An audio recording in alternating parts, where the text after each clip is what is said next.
আজকে আলোচনা করব ক্লাস 10-এর, যেটা 2024-এ যে মাধ্যমিকটা হতে চলেছে তার সাজেশন সম্বন্ধে। তো আমরা 7টা কবিতা এখানে দেখতে পাচ্ছি। আফ্রিকা, অভিষেক, প্রলয় উল্লাস, অসুখী একজন, আয়ারও বেঁধে বেঁধে থাকি, সিন্ধু তীরে, অস্ত্রের বিরুদ্ধে গান। তো এইগুলোর থেকে আমি কিছু সাজেশন দেখাবো, যেগুলো এবছরের সম্ভাব্য প্রশ্ন, এগুলোর থেকে 100% পড়ার চান্স বেশি। তো প্রথম কি প্রশ্ন পাচ্ছি, প্রথম প্রশ্ন আফ্রিকার থেকে, দাঁড়া ওই মানহারা মানবীর দ্বারে, কাকে দাঁড়াতে বলা হচ্ছে, মানহারা মানবী কেন বলা হয়েছে। দ্বিতীয় প্রশ্ন, এসো যুগান্তরের কবি, যুগান্তরের কবিকে কেন আহ্বান করা হচ্ছে বা হয়েছে। তৃতীয় প্রশ্ন, নখ যাদের তীক্ষ্ণ তোমার নেগড়ের চেয়ে, তীক্ষ্ণ বলার কারণ কি। চতুর্থ প্রশ্ন, শঙ্কাকে চাচ্ছিল হার মানাতে, কে শঙ্কাকে হার মানাতে চাইছিল, কিভাবে হার মানাতে চাইছিল। তারপরের প্রশ্ন, দয়াময় দেবতার নামে, দেবতার নামে কি হয়েছিল, কোন প্রসঙ্গে কথাটি ব্যবহৃত হয়েছে। তারপরে প্রশ্ন, বলো ক্ষমা কর, কে কাকে কেন এ কথা বলেছে। এবারে 5 নম্বর প্রশ্নের সাজেশনটা দেখব। সভ্যের বর্বর লোভ, কাদের সভ্য বলা হয়েছে। সভ্যের বর্বর লোভের যে ছবি ফুটে উঠেছে তা নিজের ভাষায় লেখো। তৃতীয় প্রশ্ন, চিরচিহ্ন দিয়ে গেল তোমার অপমানিত ইতিহাসে, কাকে কথা বলা হয়েছে, কিভাবে তার অপমানিত ইতিহাসে চিরচিহ্ন মুদ্রিত হলো। তৃতীয় প্রশ্ন, হায় ছায়াবৃত্তা, ছায়াবৃত্তা বলার কারণ কি, তার সম্পর্কে কবি কি বলেছেন তা সংক্ষেপে লেখো। চতুর্থ প্রশ্ন, নগ্ন করলো আপন নির্লজ্জ অমানুষতা, কারা কিভাবে নির্লজ্জের মতন অমানুষতা প্রকাশ করেছে তা আলোচনা করো। আফ্রিকা সাজেশন শেষ। অভিষেক থেকে কি কি প্রশ্ন আছে দেখব। 3 নম্বর প্রশ্নের 5টা প্রশ্ন আছে। তো প্রথম প্রশ্ন, হায় বিধি বা মম প্রতি, বক্তাকে তিনি এমন কথা বলেছেন কেন। জিজ্ঞাসিলা মহাবাহু বিস্ময় মানিয়া, কাকে মহাবাহু বলা হয়েছে, তার বিস্ময়ের কারণ কি। তৃতীয় প্রশ্ন, এ কলঙ্কপিত, বক্তা কোন ঘটনাকে কলঙ্ক বলে মনে করেছেন। চতুর্থ প্রশ্ন, কে কবে শুনেছে পুত্র ভাসে শিলা জলে, কে কবে শুনেছে লোক মরি পুনঃ পাচে, বক্তাকে এমন উপমা প্রয়োগের কারণ ব্যাখ্যা করো। 5 নম্বর প্রশ্ন, এ অদ্ভুত বার্তা, কোন বার্তা, কেন অদ্ভুত। এরপরে প্রশ্নের মান 5-এ চলে যাব। আসছে নবীন, নবীনের পরিচয় দাও, তার আগমনের তাৎপর্য ব্যাখ্যা করো। দ্বিতীয় প্রশ্ন, প্রলয় উল্লাস কবিতার একদিকে ধ্বংসের চিত্র আঁকা হয়েছে, আবার অন্যদিকে নতুন আশার বাণী ধ্বনিত হয়েছে, প্রসঙ্গটি কবিতা অবলম্বনে উল্লেখ করো বা লেখো। তৃতীয় প্রশ্ন, প্রলয় উল্লাস কবিতায় কবি কাজী নজরুল ইসলাম ভয়ঙ্কর আগমনের যে বর্ণনা দিয়েছেন তা নিজের ভাষায় লেখো। চতুর্থ প্রশ্ন, ভেঙে আবার গড়তে জানে সে চিরসুন্দর, কার কথা বলা হয়েছে, তার ভাঙা গড়ার প্রসঙ্গটি প্রলয় উল্লাস কবিতা অনুসারে আলোচনা করো। এরপরে প্রলয় উল্লাস থেকে কি কি ইম্পর্টেন্ট কোশ্চেন আমরা দেখে নেব।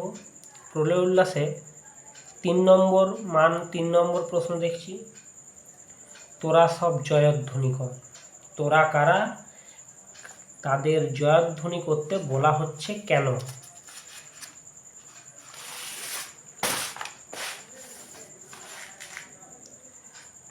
তারপরে প্রশ্ন, আসছে নবীন জীবন হারা অসুন্দরে করতে সেদন, উদ্ধৃতাংশটির তাৎপর্য ব্যাখ্যা করো। তৃতীয় প্রশ্ন, আসছে এবার অনাগত প্রলয় নেশায় হবে, এটা নেশায় নিত্য পাগল, অনাগতকে সে প্রলয় নেশায় নিত্য পাগল কেন?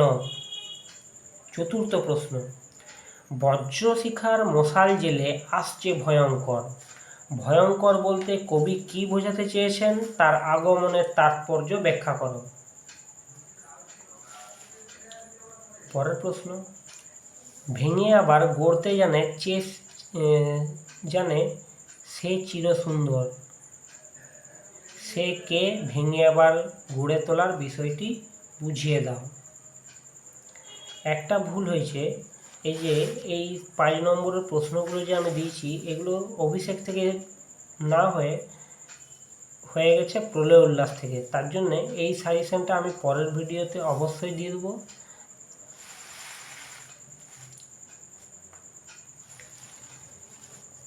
পাঁচ নম্বরের প্রশ্ন, প্রথম প্রশ্ন কি আছে, এ কলঙ্কপিত বক্তা কোন ঘটনাকে কলঙ্ক বলেছেন, এখান থেকে তার চরিত্রের কোন বৈশিষ্ট্য প্রকাশিত হয়। দ্বিতীয় প্রশ্ন, নমিপুত্র পিতার চরণে করজোড়ে কহিলা, পিতা ও পুত্রের পরিচয় দাও, পিতা ও পুত্রের কথোপকথন নিজের ভাষায় লেখো। তৃতীয় প্রশ্ন, অভিষেক করিলা কুমারে, কুমারকে পাঠ্য কবিতা অবলম্বনে কুমারের চরিত্র আলোচনা করো। চতুর্থ প্রশ্ন, এ অদ্ভুত বার্তা জননী কোথায় পাইলে তুমি, কোন বার্তাকে কেন অদ্ভুত বলা হয়েছে, এই বার্তার পিছনে উদ্দেশ্য কি ছিল।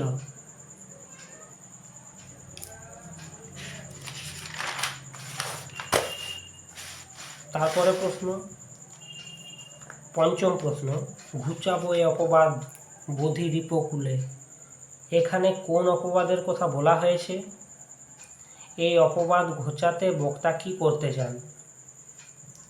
ষষ্ঠম প্রশ্ন, রাবণের যুদ্ধের জন্য প্রস্তুত হওয়ার কারণ কি, তিনি মেঘনাদকে যুদ্ধে পাঠাতে চাইছিলেন না কেন। এরপরে আয় আরও বেঁধে বেঁধে থেকে প্রশ্নগুলো দেখি। প্রশ্নের মান 3 থেকে কি আছে। প্রথম প্রশ্ন, আমাদের মাথায় বোমারু কবিতা অনুসরণে পরিস্থিতি বর্ণনা করো, বা আয় আরও বেঁধে বেঁধে থাকি কবিতায় যে দুর্বিষহ চিত্র ফুটে উঠেছে এইটাই লিখলেই হবে। ছড়ানো রয়েছে কাছে দূরে, কাছে দূরে কি ছড়ানো রয়েছে। তৃতীয় প্রশ্ন, আমাদের চোখ মুখ ঢাকা একথা বলার কারণ কি। চতুর্থ প্রশ্ন, আয় আরও বেঁধে বেঁধে থাকি কবি এমন আহ্বান জানিয়েছেন কেন।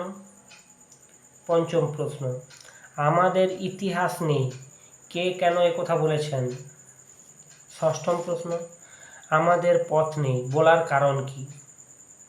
সপ্তম প্রশ্ন, পৃথিবী হয়তো বেঁচে আছে এমন সংশয়ের কারণ কি। প্রশ্নের মান 5-এ যাব। কি কি আছে, আমরাও তবে এভাবে এই মুহূর্তে মরে যাব নাকি, এমনটা মনে হচ্ছে কেন।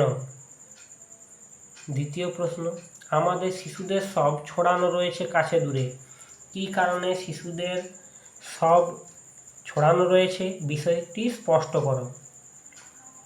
তৃতীয় প্রশ্ন, আয় আরও বেঁধে বেঁধে থাকি কবিতার বিষয়বস্তু সংক্ষেপে লেখো। এরপর সিন্ধু তীরের থেকে দেখব যে ইম্পর্টেন্ট প্রশ্ন কি কি আছে। মান 3 নম্বরে,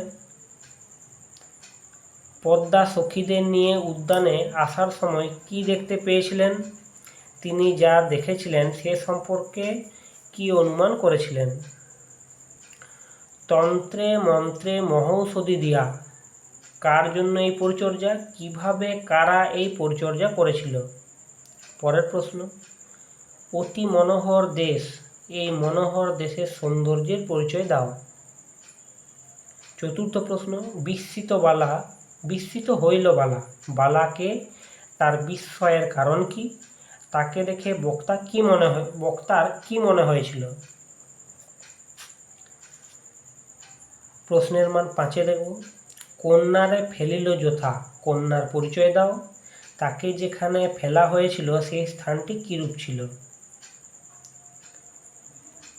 দ্বিতীয় প্রশ্ন, তথা কন্যা থাকে সর্বক্ষণ, কোন কন্যার কথা বলা হয়েছে, কন্যা কোথায়, কেন সর্বক্ষণ থাকে।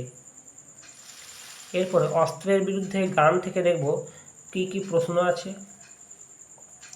এই যে আমি লিখে রেখেছি 3 বা 5, এগুলো 3 বা 5 উভয়ই আসতে পারে। এই যে বেশিরভাগই 3 বা 5, এটা 3-এও আসতে পারে, 5-এও আসতে পারে।